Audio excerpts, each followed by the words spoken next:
Hello மக்களே, என்னன்னு தெரியுதா? அது நெத்திலி கருவாடு. நெத்திலி கருவாடை வச்சு நான் குழம்பு வைக்க போகிறேன். கொத்தவரங்காய், கத்திரிக்காய், உருளைக்கிழங்கு மூணையும் போட்டு கருவாட்டு குழம்பு. அவ்வளோதான். மணி 7 மணி ஆயிடுச்சு. செஞ்சு வச்சுட்டு மேலே மாடிக்கு போனேன்னா எல்லோரும் போட்டு சாப்பிட்றவங்க எல்லோரும் சாப்பிட்டுக்குவாங்க. அப்புறமேட்டுக்கு எனக்கு பசிக்கிற நேரத்துக்கு கீழே வந்து சாப்பிடுவேன் மக்களே. அது நான் வைக்கிற கருவாடு குழம்புலாம் வித்தியாசமாக வைப்பேன். அது வாசமாக இருக்கும். அவன் வைக்கிறதுலாம் வாடையாக இருக்கும், ஆனால் நான் வைக்கிறது மட்டும் வாசமாக இருக்கும் மக்களே. அது என்ன மசாலா? மல்லித்தூளும் கரம் மசாலும்.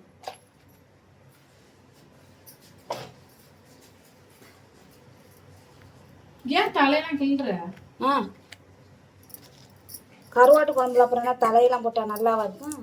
ஏமா ஏன் தலையெல்லாம் கிள்ளணுமா?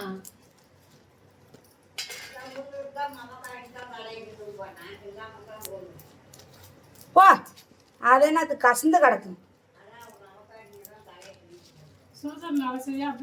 இந்த மாதிரி சுடுதண்ணி காய வச்சிருக்கேன்.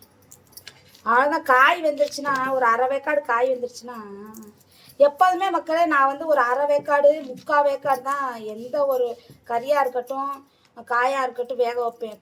கொலைலாம் முழுசாலாம் நான் வேக மாட்டேங்கிற பப்பரை பேன் கிடக்குறேனே. ஐயோ, போய் குடித்தாதான் நல்லாயிருக்கும். முடிச்சாதான் நமக்கு சமையல் வேலை. இந்த அம்மி பத்தி எவ்வளவு சூப்பரா அரைக்குதுன்னு. அம்மாயி காலு அம்மாயி கோயில்ல வேண்டிட்டு நான் வேலை செய்யக்கூடாது. அதான் நான் பாவம் காலையில உளுந்துட்டாலேன்ட்டு வேலை பார்க்குறேன். வேண்டிட்டு வந்தியா சோறக்கூடாது.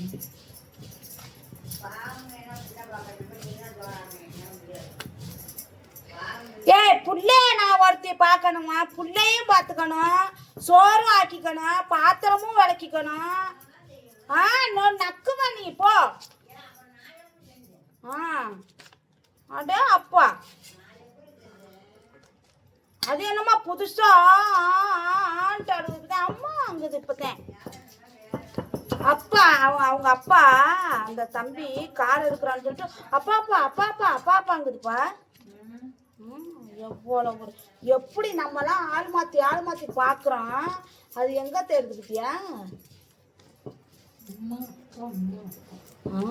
அம்மா அப்பா. ஐயோ, என் பேர பிள்ளைய நீயே வளர்த்துறப்பா, என்னால முடியாது.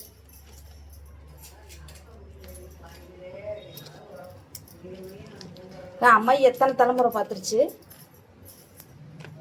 ராஜேஷ் 4 5 தலைமுறையா? 5 தலைமுறை பார்த்துருச்சு. அம்மா தலைமுறை, நீங்க 2, அது அன்சியா 3, அன்சியா பொண்ணு 4. எங்கள் அம்மா எத்தனை தலைமுறை பார்த்துருச்சு தெரியுமா? பாவம். அது இப்போ என் பேத்தி எங்கள் அம்மாயை வளர்த்து விட்டுருச்சுன்னு வச்சுக்கோங்களேன், ரொம்ப சந்தோஷமா இருக்கும். யார் அழுவுறா?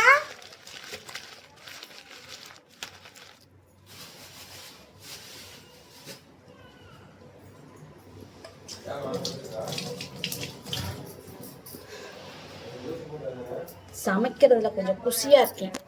அதனால என்ன குழம்பு பாருங்க கொதிக்குதா. வாழ்க்கையில இன்னைக்கு தாங்க கருவாட்டு குழம்பு கொஞ்சமா வச்சிருக்கேன். ஏன்னு கேளுங்க, என் மருமையை சாப்பிட மாட்டாங்க, மற்ற எல்லா பேரும் சாப்பிடுவாங்க. சரிங்களா?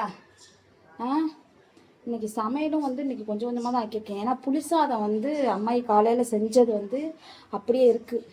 அதனால் அது சாப்பிடுவாங்க, இது சாப்பிடுவாங்க, எல்லாமே இருக்குது. தயிர் கொஞ்சம் இருக்குது. அதனால் வந்து சரி ஓகேன்னு சொல்லிட்டு சாப்பாடெலாம் கம்மியாக தான் செஞ்சு வச்சுருக்கேன். இருந்தாலுமே நைட்டுக்கு 2-3 பேர் வருவாங்க. யார் வருவாங்க எப்படி வருவாங்கன்னு தெரியாது. சாப்பாடுறதுக்கு காலையில் மத்தியானம் பொழுதுனிக்கு யாராவது ஒரு 2-3 பேராவது சாப்பிட்றதுக்கு வந்துடுவாங்க. நம்ம வீட்டில் வேலை செய்கிறவங்க, அப்புறம் எங்கள் சித்தி ஃபேமிலி, அப்புறம் இந்த இவ வீட்டில் ஏதாவது வந்துகிட்டே இருப்பாங்க. இன்றைக்கி என்னமோ தெரியல, எனக்கு மூச்சு வாங்குது. மக்களே எனக்கு என்னமோ தெரில மச்சி, மக்களே உடம்பே ஒன்றும் சரி இருக்க மாட்டேங்குது. சரி சரி.